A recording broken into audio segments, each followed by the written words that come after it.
Tariffs are kicking my butt. Let's find out how it's going to affect this American car with American parts. Let's get started.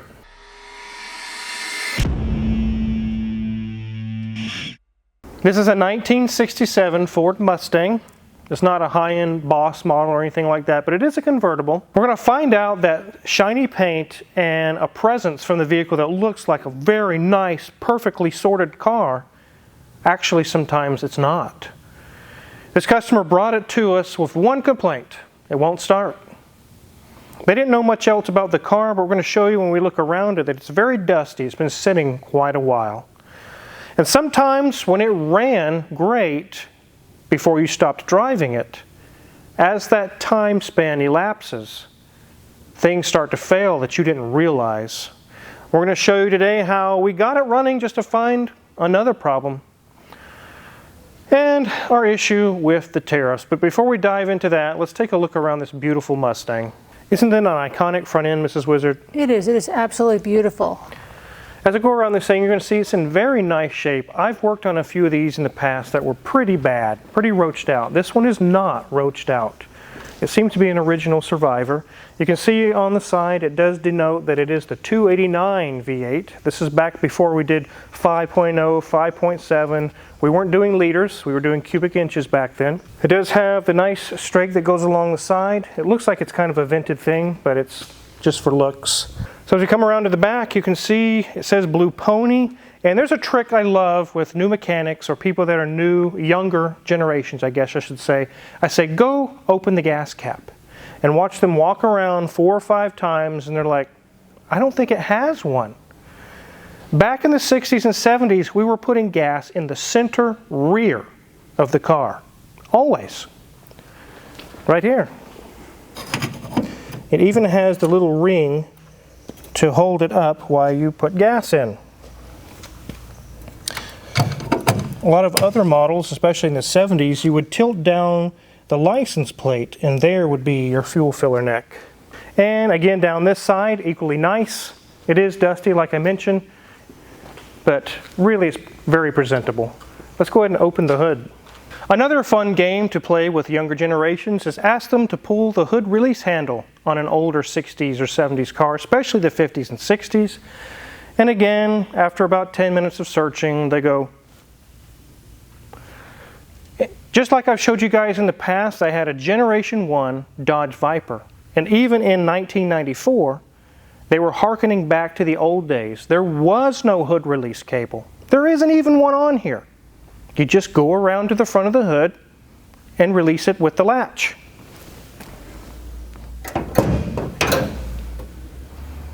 Just like that. So here's our 289 V8. It's very small, compact V8, the same kind of a infrastructure or block as a 302, which was also an engine option, but you can see a rag underneath the carburetor. We'll talk about that here in a little bit.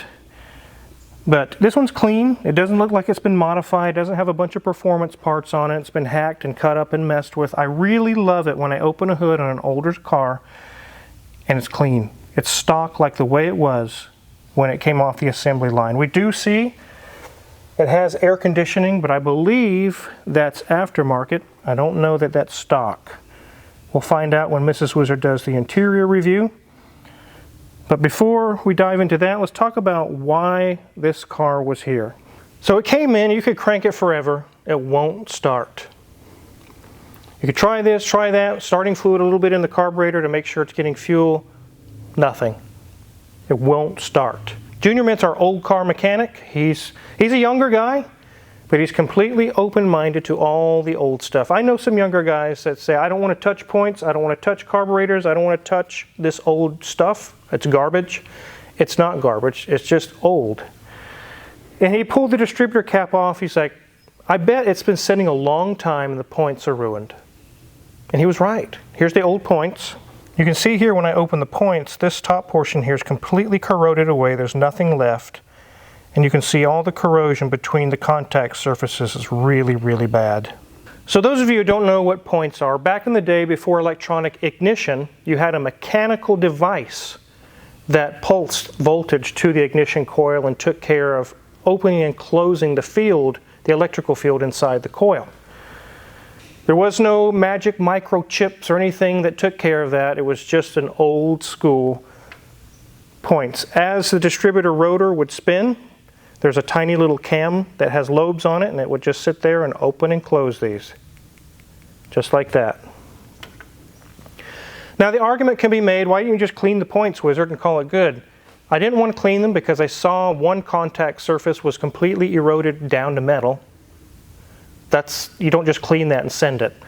And once we got that replaced and everything set up, it fired right up, only to expose an even bigger problem, a fire hazard. But before we dive into that and the tariff issue, let's take a look at the interior. You guys don't want to miss out. It's beautiful. These old 60s Mustangs are so cool. Take it away, Mrs. Wizard.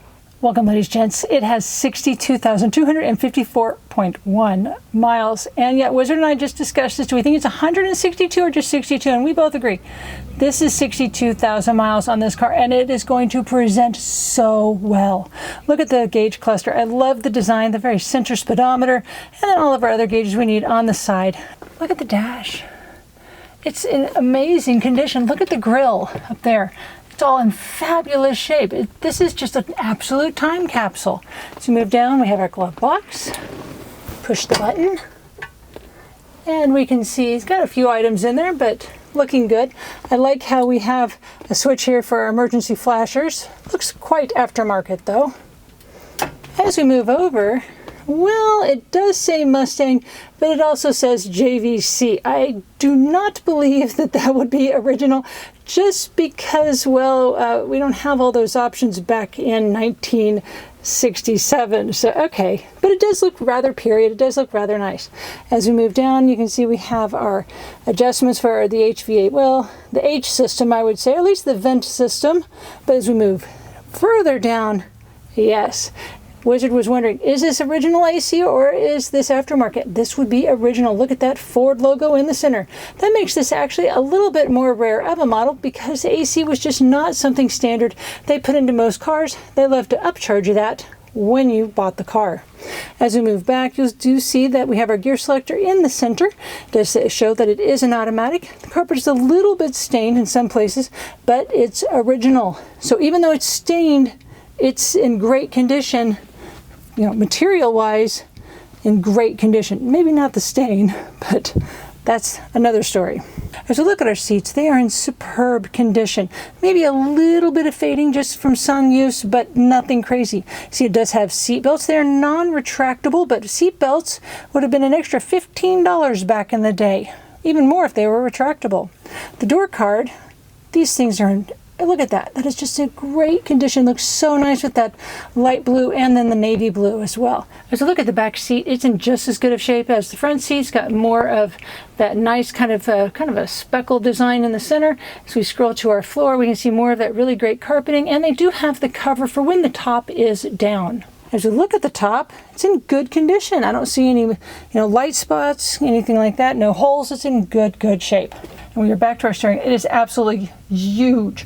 I love it. It's a 3-spoke design, and it's got 3 little spots here. You could push for the horn, but you can also push the center section as well. But this thing is in such great shape. I'm really curious what it looks like on the underneath. Let's get this up in the air. So here we are underneath this 289. We can see right away it's got some valve cover gaskets leaking. We are going to get a tally of everything that we found that needs to be done to this car, but it seemed that the customer is really only interested in getting it running again. We're not sure if they're going to go much further. We'll have to see. You can see that the valve covers have been leaking for a while, so much so that it's blowing back onto the transmission area. You can also see on these cars, this is during the years when we're starting to get into unibody construction. That means there's no frame on it like your 1985 Chevy truck. There's not a frame like that. The frame is welded and boxed into the body. The body is the frame. Take a look. Right through here. This is a frame horn, and you can see some corrosion right here. My finger can go in it. It's okay to see a little bit of that, but this is one of the killers of these older Mustangs. Is Swiss cheese is what I call it. It looks nice on the outside, but you get underneath and it's just rotted out. It's rusted out. You could get yourself into a bunch of trouble buying one of these sight unseen, or just doing a quick pass over the inspection and say, hey, this looks great, it drives, I'll take it. And you get it home and start looking underneath and you're like, oh my God, what have I got myself into? So if you're looking at one of these, definitely check the body underneath, the floor pans, the frame rail, frame horns, all those things like that.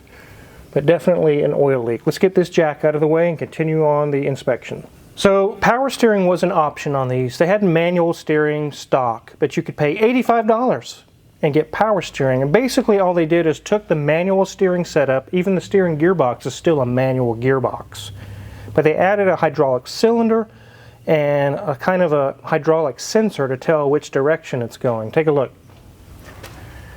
Here's our cylinder, and it attaches to the center link right here.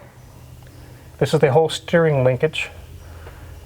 And then right here is kind of a sensor, a valve. As you turn left or right, it shuttles back and forth and starts providing power steering in that particular direction you want to go. A lot of the cars are small and light enough you really didn't need power steering, but based on the fact that we also see it has an automatic transmission, that tells me that the original buyer of this car was not interested in blistering absolute highest horsepower. They just wanted a cool Mustang to cruise in. So here's our transmission. Again, it does have a little bit of transmission fluid leaking around the pan. Look how tiny this pan is, guys. It's about as big as my hand. It would need a pan gasket, and really that's all it needs. That would take care of that. We have dual exhaust that goes into a single, and right at the back of the transmission I see an output seal that's leaking. So you can see more of the structure from the framework as part of the body like I mentioned. This is areas where it can rust really bad. Here's our exhaust and our drive shaft, which the U-joints seem to be good. There's our beefy differential, solid rear axle. Looks like it has fairly new shocks on it, and they're not leaking anything. The rear drums are not leaking as well, so that's good. So here's our muffler. It has single in, single out, doesn't have duals in the back. It looks like it might have at one point. Here's the remainder of what was there, but someone went back to single and kept it that way. Our fuel tank is easy to work on. If anything goes wrong with it, it just drops out right here. You don't have to pull a whole bunch apart to get it out of there. Let's get this thing back on the ground and start talking about those pesky tariffs. So as you guys saw when we were doing the underhood inspection, there was an orange rag underneath the carburetor. Once we got the points replaced and brought it back to life again, it runs great. But every gasket on the carburetor just starts dripping. It's not a big deal just to get it from where it was to the lift. It didn't really hurt anything, but if you went on a cruise for like an hour or two, there could be quite a lot of gas coming out onto the intake manifold, and that could be a fire hazard. It could blow up. You notice we had a fire extinguisher right next to it in case something were to happen. It can instantly extinguish the flames. Those little spray can extinguishers are so handy. In the years past, in different places I've worked, I've seen a few fires before, and they had just started coming out with those spray extinguishers like that, and they work every time. I mean, it puts out the fire immediately. So I make sure all the technicians in the shop have a couple of cans in their cart at all times, because you just never know what's going to happen. So this is an American car, American parts. I figured the carburetor, I could rebuild it, but the time involved and everything, it would be cheaper just to buy one that's already rebuilt from the parts store.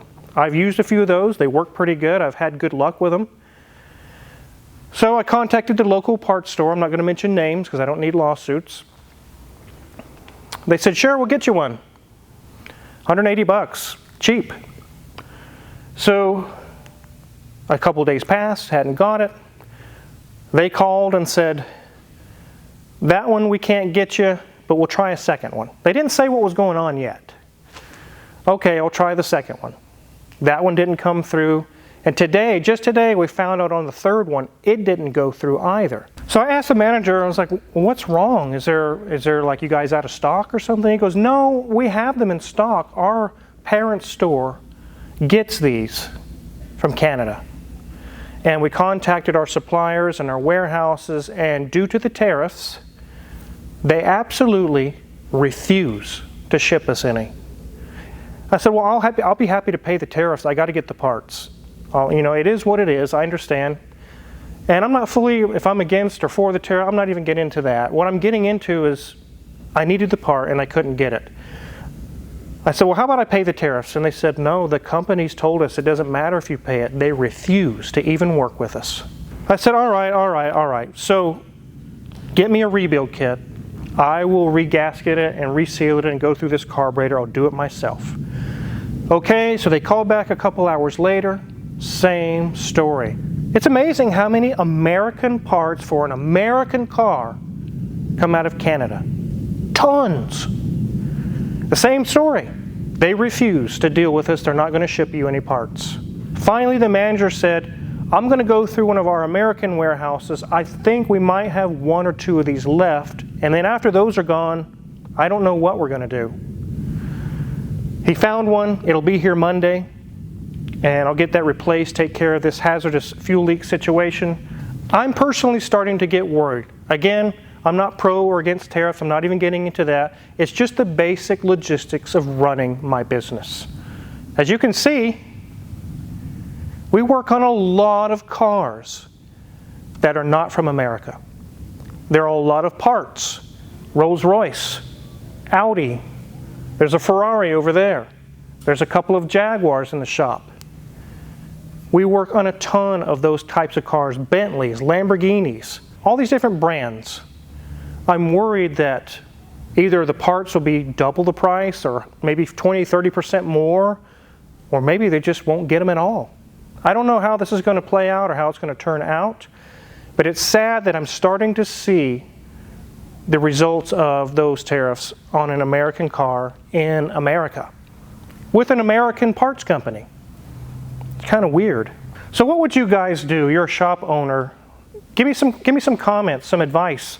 How should I go about this situation? Or there's different suppliers, or I know there's Mustang only part suppliers, but where do they get their parts? Probably from Canada or Mexico or something. So I don't know. What do you guys think about this situation? We do have a carburetor on order. When it comes in, this car will be done. The customer was kind of adamant. You know, we told him about the carburetor situation. He said, okay, but then we need to stop. If it's running and driving, I'm happy. I drive it a few times this summer, then it gets parked again. I'm not ready to dump thousands into this car. That also brings to mind, I want to let you guys know, on these older cars like this, for the past couple of years, we have a really high labor rate on them. It's $250 an hour. And before you blow a gasket and say, oh my God, it's a rip-off, no, it's not. This car was brought to us knowing the high labor rate, and we have tons of old collector cars where people come in, and I tell them the labor rate, and I fully expect them to say, hell no, I ain't paying that. But it's the opposite. People are now saying, well, the last 7 shops I've been to have told me to get out of here. I ain't even going to look at your old car. I refuse to even take the hood open. Either that, or the guy we had in the shop that worked on these old cars retired, or he's passed away. The guy that knew these cars is no longer with us. We can't help you. They get so fed up where they're like, hey, if you can fix my car and the price is kind of high, labor rate, whatever. I got to get it fixed. These cars take tons more time to investigate. You don't just go to your local parts store and get a bunch of gaskets and things. Here, it'll be here tomorrow. A lot of times they're discontinued. They're gone. Also, there's no computer to plug in. You don't just go scan the codes. You have to spend physical time and get the physical results. There's a lot of shops out there that maybe some of the older mechanics do know how to work on these, but they know the headaches that come with working on these older cars now, because the parts situation is not what it was 50 years ago. And they just refuse the job simply because I just don't want to deal with the headaches with that old car. Go find somewhere else. Well, we are that somewhere else. Unfortunately, it's going to cost a little bit more money. But I would say out of every 5 people that bring us an old car, only 1 probably turns it away. And when they say, I'm not paying that price, I know right away they probably weren't set up, or what condition was that car in. They probably know better. Once I get this thing to the shop, it's going to be a list 3 pages long. Probably better not to even start on it.